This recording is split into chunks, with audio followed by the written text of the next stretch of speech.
If your feet move around in your shoe, you might get blisters on your heel, or your foot might move forward, causing blistered or bruised toes. Perhaps you've tried things to prevent damage to your feet, such as using plasters or thick socks. Perhaps you usually pull your laces together and tie them tight, but there is a simpler way to prevent damage to your feet. Just make a lace lock.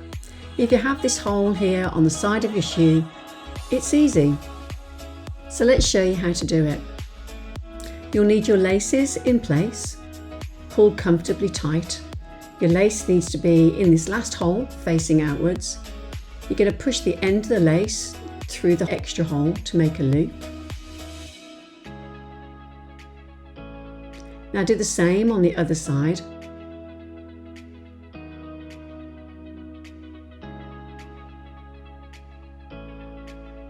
You should have 2 loops. Take the ends of your laces, cross them over your foot, put one end of the lace facing down into the loop.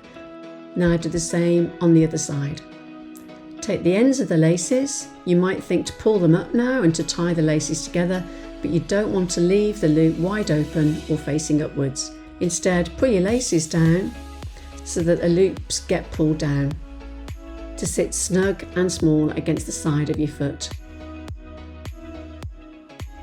Pull down tight to lock in those loops.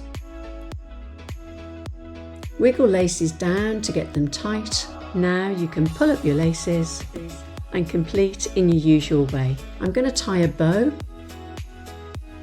Pull it really tight.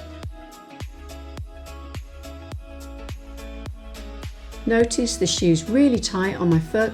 It's not going to slip, it's not going to move around. The lace lock holds your heel in place and stops your foot from moving forward, so stops your toes from being blistered or bruised. So altogether, this simple little lace lock provides you with a more comfortable wearing experience no matter what you're doing.